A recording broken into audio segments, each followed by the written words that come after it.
Jadi siapa aja yang mau masuk ke rumah batik Palbatu, silahkan datang. Apa yang mau diinginkan, pokoknya hanya sekedar belajar ya silahkan belajar. Tapi saya belajar, habis ini belajar mau produksi. Tapi saya nggak punya rumah batik atau saya nggak punya peralatan lengkap, ya produksi aja di rumah batik Palbatu. Silahkan. Saya punya tagline, menjumpai Tuhan lewat batik. Menjumpai. Setiap orang punya jalan menuju Tuhan. Bapak via batik ya, melalui batik. Iya, karena ini proses saya bertanya juga di tahun 2013 itu, apakah saya teruskan nih? Karena terus terang, babak belur juga. Kenapa sih yang di depan atau di Jakarta nih, kita di kota Jakarta malah nggak ada support dari Kementerian Perindustrian, Koperasi, Ekonomi Kreatif, malah ya banyaklah yang memang semuanya terkait sama batik loh, kementerian itu.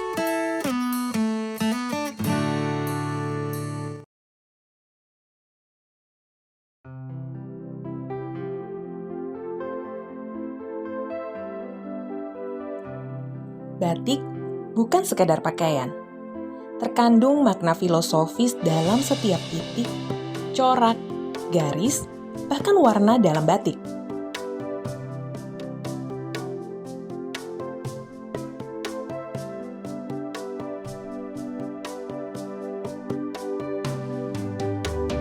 Batik yang tidak hanya dipakai, tetapi juga dimaknai akan membuat penyandangnya terpaut dengan budaya, tradisi, hingga Tuhan Yang Maha Esa.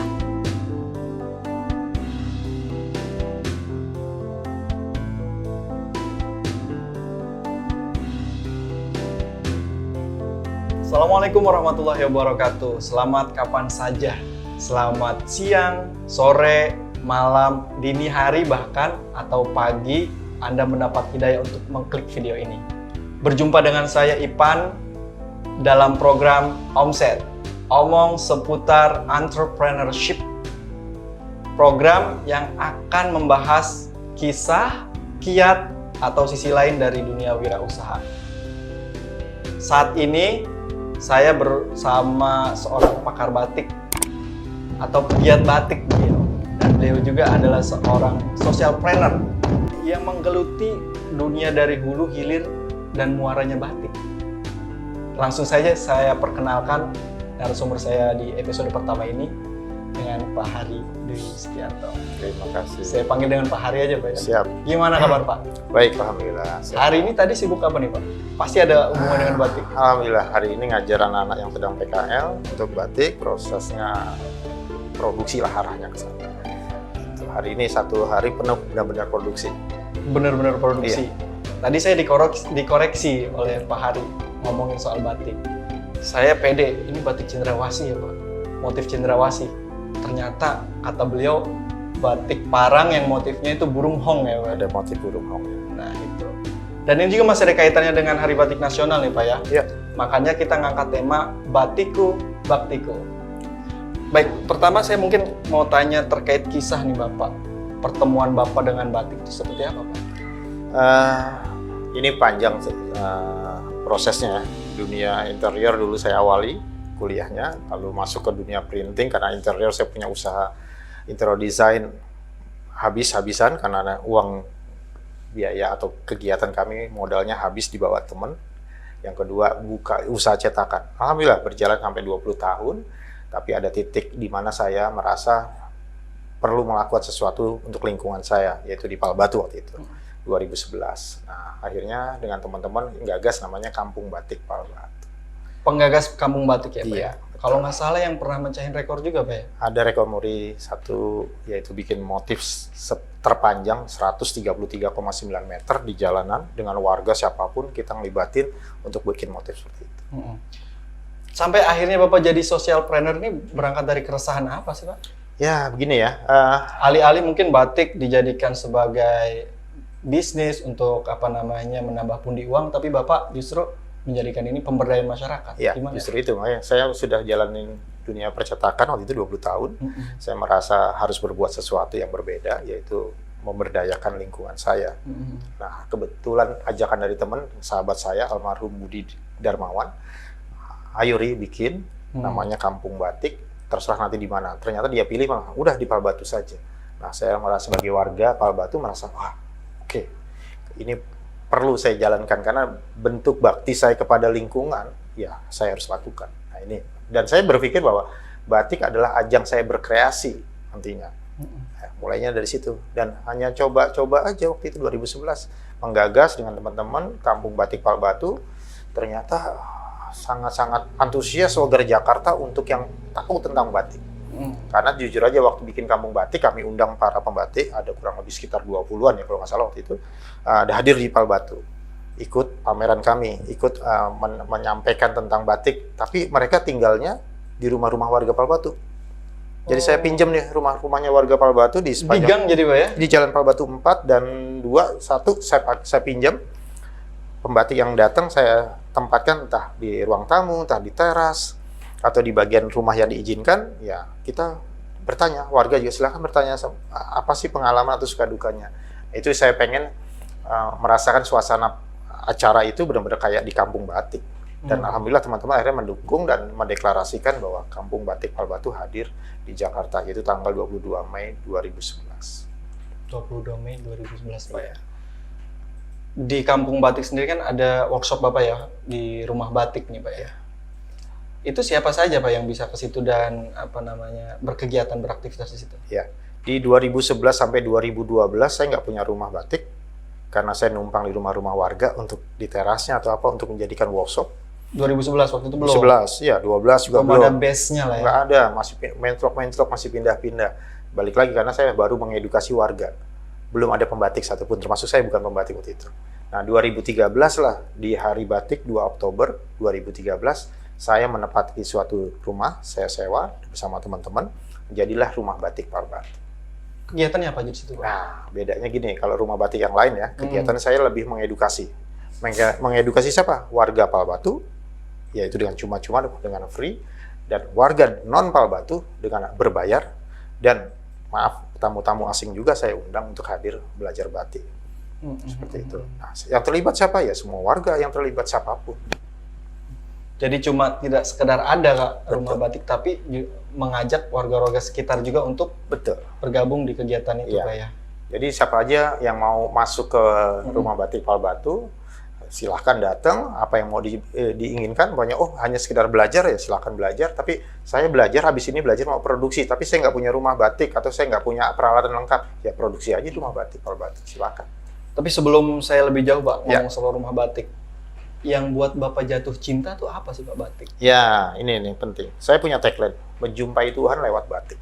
Menjumpai. Setiap orang punya jalan menuju Tuhan. Bapak via batik melalui batik. Iya, karena ini proses saya bertanya juga di tahun 2013 itu, apakah saya teruskan nih? Karena terus terang, babak belur juga, keluar biaya besar bersama sahabat-sahabat saya, terutama sahabat saya almarhum Budi Darmawan ini atau Iwan saya panggil.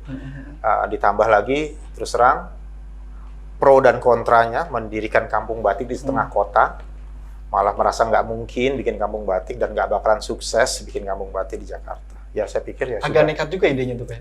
Memang harus gila sih. Harus gila Pak. Iya, kalau nggak gila nggak bakal terjadi. Dan alhamdulillahnya sampai sekarang bisa bertahan. Ya karena kegilaan kita bersama bahwa ini harus terus dijaga.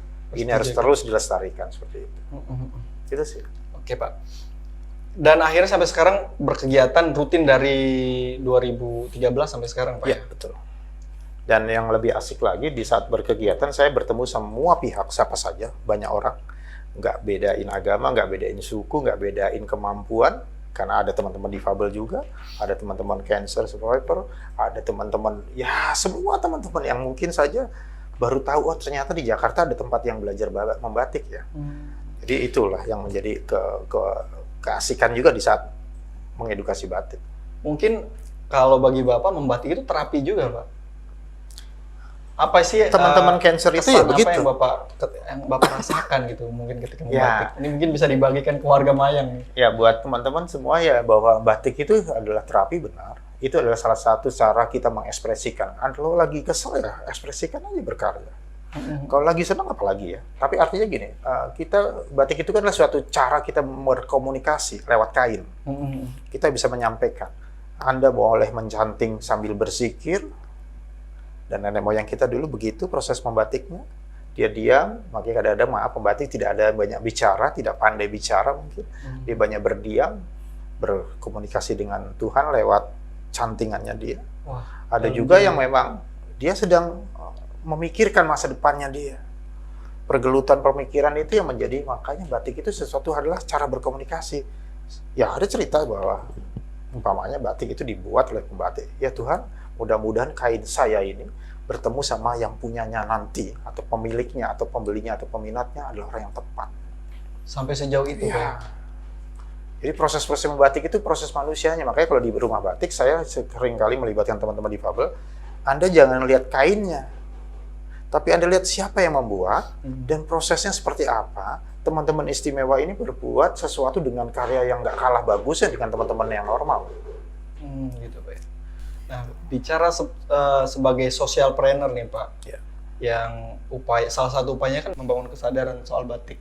Ya. Sementara kita tahu, saya juga gitu Pak ya, masih menganggap bahwa batik itu old school, tua, atau di Ya. acara-acara formal. Mengubah mindset atau cara berpikir seperti itu untuk anak muda. Kampanye seperti apa? Ya, makanya saya ngajak ke teman-teman muda untuk nyobain yuk namanya membatik itu kayak apa. Atau kenali yuk prosesnya. Kalau sudah kenali prosesnya, dia akan merasa, wah ini memang harus dijaga. Ini memang harus terus dipeluk bahwa batik itu adalah sesuatu yang bisa menjadi bagian daripada tugas dan kewajiban kita sebagai warga Indonesia. Kalau dibilang bakti, ya baktinya lah yang ini, kalau Anda bisa mengerti. Baktinya ini Pak ya? Kalau memang bakti, mengerti dulu di prosesnya. Oke. Baru nanti kita menikmati menggunakannya. Itu udah pasti ada rasa kebanggaan. Alih-alih nih Pak, orang yang tadi saya bicarakan di awal, batik sebagai bisnis, sebagai dia hidup dari batik. Tapi Bapak menghidupi batik ya? Ya. Hidup dan menghidupi batik. Apa yang membuat Bapak tuh sampai saat ini bertahan dan untuk terus, apalagi nih di tepi zaman Pak ya, di Iya. zaman dimana batik ya mungkin kadang dianggap sebagai komoditi aja, apa namanya, barang jualan. Tapi Bapak memandangnya lain. Iya. Seperti ada tugas, tanggung jawab moral. Apa sih Pak yang Ya, buat Bapak? kembali tadi ada tagline saya menjadi satu keyakinan saya bahwa saya bisa berjumpa dengan Tuhan, salah satunya adalah dengan cara lewat batik. Saya berbuat sesuatu lewat batik. Kalau boleh dibilang, apa sih ibadah saya selain ibadah-ibadah mungkin yang sudah ditentukan oleh Tuhan, ya lakukan. Tapi ini salah satu penunjang saya bahwa saya bisa berbuat sesuatu kepada orang lain. Kalau teman-teman tadi yang tidak bekerja terus bisa membatik, buat saya kebanggaan. Anak-anak muda yang tadi tidak punya arah, tatonya dia punya kemampuan seni, tatonya dia bisa membatik, itu buat saya ada kepuasan. Dan sekaligus melahirkan pembatik, karena memang tujuan saya sebetulnya melahirkan pembatik. Agar apa? Agar memang ini terus dijaga. Warisan budaya Iya, yang terus karena dijaga. ya tadi banyak sekali warga Jakarta khususnya dan warga Indonesia umumnya tidak mengenal definisi batik. Tidak mengenal apa artinya sebuah batik, hanya taunya kain. End user aja Pak kita, Ya, makanya kebanyakan. itu, tapi nggak salah, karena memang tidak ada orang yang mengedukasi. Nah, saya ambil peran, saya ambil sedikit peran itu dengan harapan banyak masyarakat membedakan batik yang asli sama yang tiruan bisa. Batik yang asli berarti proses, dicanting tulis atau canting cap atau kombinasinya, sedangkan batik tiruan yang hanya di print. Nah, masyarakat harus juga melek bahwa yang namanya warisan itu sebetulnya batik itu apa sih?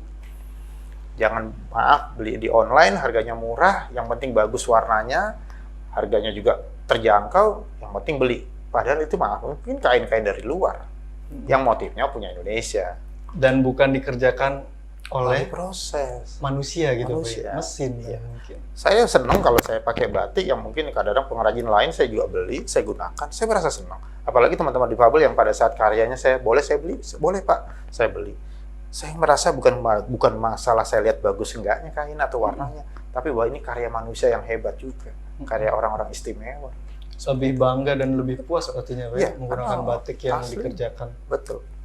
Oke. Tadi kita ngomongin tren Pak. Tadi Bapak bilang udah ada, sekarang bentuknya udah outer, sweater juga bahkan buat Pak ya, produksi. Tapi kalau berdasarkan sejarah atau runtunannya ini, batik itu ada pakemnya Pak. Iya, kalau dari batik itu ada dibagi dua wilayah ya. Batik pesisiran itu di luar keraton, batik keraton itu namanya batik pedalaman. Batik pedalaman. Dan dulu rajanya pakai untuk kain, sarung atau jari. Tidak sebagai baju. Iya, karena di era modern sekarang dan era-era berkembang zaman sudah jadi baju. Ini sebenarnya peruntukannya sudah berubah. Jadi kalau Fungsinya bicara beda ya. ngomong pakem sebetulnya tidak diperkenankan untuk jadi baju. Oh, begitu. Dan motifnya hanya untuk raja atau namanya yang kita sebut motif-motif larangan ya, yang memang tidak boleh digunakan, kayak motif parang, kawung, teruntum itu sebenarnya nggak boleh. Tapi karena memang eranya zamannya sekarang, ya seperti Berubah masih fungsi ya, terpakai alih ini kan fungsi. motif kawung udah dimodifikasi. Sebetulnya kawungnya, bukan, motif parang udah dimodifikasi, motifnya nggak bisa begini eranya dulu. Tapi karena kemampuan masyarakat Indonesia berkreasi, ya itulah kehebatannya. Ya, Berkembang jadi berkembang. batik, Pak, ya. Dan yang pakem yang sebenarnya adalah batik, yaitu ya di prosesnya tadi. Dengan menggunakan canting tulis malam sebagai perintang ya, malam panas itu sih betul. Tadi Bapak bilang batik itu mencerminkan simbol, mencerminkan tempat asal atau mencerminkan pembuatnya. Mungkin kalau Bapak misalnya jalan menuju Tuhan, mungkin tercermin dari batik-batik Bapak. Nah, filosofi batik sendiri saat ini yang sudah ada nih pakem-pakemnya, bagaimana itu Pak? Ya, kalau pakem yang sekarang ada kan sebetulnya beberapa teman-teman sebetulnya banyak yang nggak tahu ya, menggunakan motif-motif larangan, dijadikan baju atau jadikan kain, banyak sekali. Makanya kalau ke keraton hati-hati, jangan asal pakai pakai kain batik lagi. Dan yang kedua bahwa kalau motif-motif sekarang, ya saya juga nggak bisa melarang, harus ada kreativitas baru. Tidak bisa bahwa harus pakai motif yang kemarin atau yang dulu sehingga motif baru nggak boleh lahir. Ya, saya malah dukung motif baru harus lahir. Kenapa? Lebih menambah, memperkaya lagi koleksinya batik Indonesia nantinya. Sehingga kalau dihitung berapa ribu motif ini sebetulnya, ratusan ribu motif. Nah, ini akan menambah dan sesuai selera zamannya. Itu yang penting sebetulnya. Berarti motif-motif baru itu mungkin juga ada, Pak ya? Ada. Apalagi kan sekarang di setiap kota atau wilayah sudah mengakui memiliki batik. Yang dulunya tidak ada batik. Iya. Ya, beberapa kayak di Sumatera, beberapa wilayah sudah ada. Di Kalimantan yang tadinya nggak ada batik, jadi ada batik. Yang tadinya ada di Sulawesi, yang tidak ada di Sulawesi, ada. Ya, makanya Papua pun mengklaim punya batik. Betul. Ya, nah akhirnya memang batik menjadi luas. Sehingga lahirlah motif-motif ke daerah. Mungkin yang mau motifnya pesisiran, ya pasti unsur laut atau unsur faunanya ya digunakan. Oke. Dan tadi Bapak nyebut di memberdayakan pemuda dan kemudian barang yang dikerjakan oleh pemuda terus dijual. Ya. Gimana nih kalau warga Mayang yang ingin memiliki barang-barang dari hasil kreasi teman-teman di rumah batik? Iya, di rumah batik Pal Batu setiap teman-teman yang sudah berkarya saya persilahkan untuk mendisplay atau memajang dan menjualnya. Kami sebagai ya seperti operatornya lah, membantu untuk memasarkannya. Atau kami pada saat diundang di pihak siapapun mengajar atau mengisi kegiatan membatik, ya kami bawa juga produknya, kami display, kami pajang, sehingga ada beberapa yang peserta belajar workshop batik setelah memahami, menyadari, wah ternyata nggak mudah ya membuat batik, atau malah sekadar yang enak adalah didengar adalah, wah ternyata asik juga membuat batik. Nah ini yang akhirnya dia membeli. Nah itu jadi selain pameran, selain kita diundang, kita bawa, ada banyak juga yang memang di rumah batik tersedia produk mereka. Praktis selama pandemi kegiatan banyak yang tertunda atau ini Pak ya, tidak berjalan. Pastinya. Dan ini jadi semua pihak mungkin ngalamin ya. Tidak ada tamu, karena salah satu perputaran keuangan kami adalah dengan menghadirkan tamu, karena sebetulnya goals-nya dulu adalah wisata edukasi batik. Wisata edukasi. Wisata edukasi kenapa? Karena memang warga Jakarta selama ini kalau mau belajar batik harus ke Jawa. Ini saya coba potong jalannya. Kalau bisa di Jakarta saja belajarnya. Lebih dekat. Lebih dekat dari sisi waktu, dari sisi biaya juga lebih murah.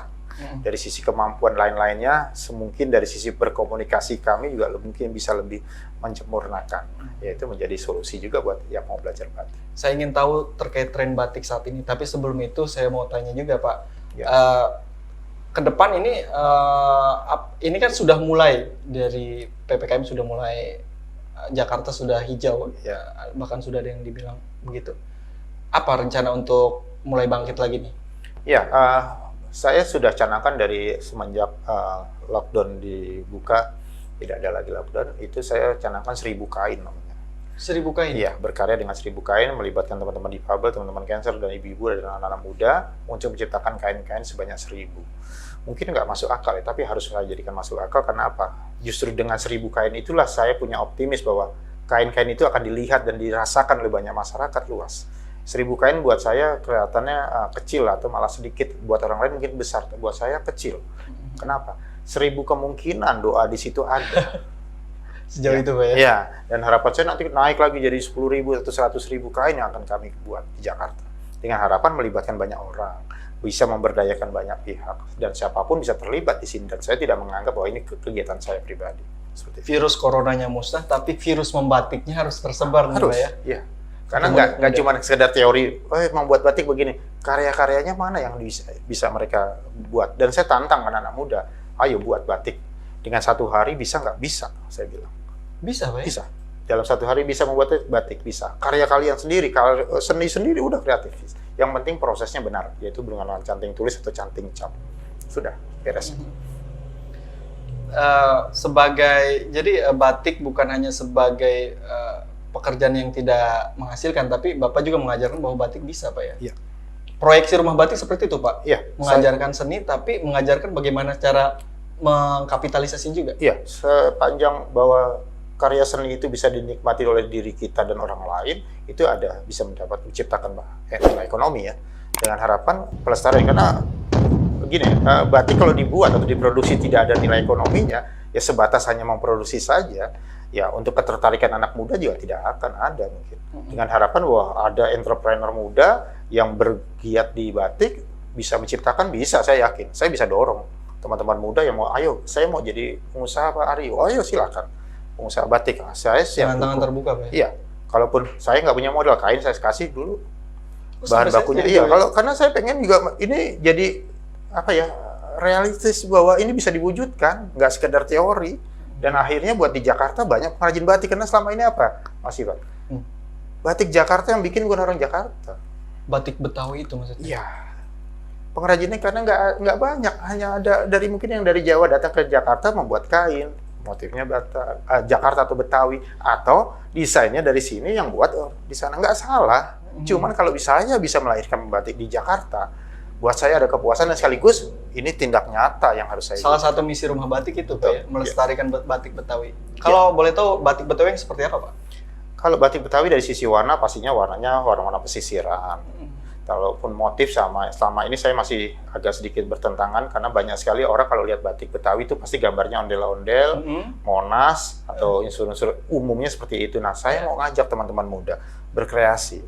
Jangan itu-itu aja. Kalau gambar ondel-ondel ya bisa di-create sedemikian rupa, atau gambar Monas nggak langsung utuh gambar Tugu Monas, tapi ada seninya. Kalau di batik ada distilasi, dibikin sederhana. Ya, atau di Jawa kan gambar burung atau gambar gerudo itu hanya sayap saja kiri kanan. Iya. Nah, kalau di kita bisa nggak sih gambar-gambar simbol? Karena batik itu sebetulnya simbol, menyimbolkan sesuatu, diceritakan. Nah, sehingga kenapa kita kok hanya gambar itu saja Jakarta? Jakarta banyak yang bisa disimbolkan motif-motifnya ya, sehingga masyarakat juga diperkaya bahwa motif Jakarta nggak itu saja. Dan apalagi maaf teman-teman di Pemda atau di ASN yang memang berkecimpung di dunia Jakarta, wilayah Jakarta atau penguasa Jakarta, jangan pakai batik yang itu saja motifnya. Harus berkreasi dan dukung anak-anak muda yang berkreasi dengan motif-motif baru. Dengan apa? Dengan membelinya. Jangan menganggap remeh, ini mah bisa ini nggak benar Betawi, nah, atau nggak benar Jakarta, nggak mewakili Jakarta. Kalau Jakarta harus ondel-ondel, ayo rubah mindset. Rubah mindset bahwa bukan itu saja motif batik Betawi, banyak lagi. Warga Mayang yang penasaran makanya main ke rumah batik di Palbatu Pak, Palbatu 4 Pak ya? Iya, betul. Penting dalam. Nah, tadi pertanyaan saya sebelumnya itu yang terkait tren. Kalau sekarang yang Bapak pakai ini kan outer Saya Pak bikin ya? outer aja supaya dipakai dengan waktu dan tempat bebas. Bebas. Kalaupun merasa gerah ya buka aja. Formal juga bisa ini Pak ya? formal gitu ya. Dan saya juga sedang nularin anak muda pakai kain sarung ya, pakai batik, pakai jari. Kalau zaman dahulu dibilangnya jari. Ya, pakai kain-kain keseharian. Saya coba lagi juga mulai lagi anak-anak muda. Dan Bapak ini gunakan sehari-hari pakai jari ini Pak? Iya. Supaya apa ya? Saya mencoba saya benar-benar mau merangkul atau meluk batik itu setiap hari gitu. Sehingga saya bisa merasakan, kain halusnya kain saya, atau saya ngerasain, ini karya siapa ya? Teman saya waktu itu yang bikin ini, atau ini buatan saya. Jadi saya merasakan kayak banyak teman terus. Bonding jadi dengan batik ya Pak. Nah, itu yang makanya saya pengen bantu teman-teman muda, ayo bangun rasa mencintai batik lewat prosesnya. Anda bikin sendiri dulu yuk. Yang bikin yang gampang-gampang aja, nggak usah motif yang rumit-rumit. Sehingga ada rasa percaya diri bahwa saya bisa ternyata ya, dan menemukan karakter baru.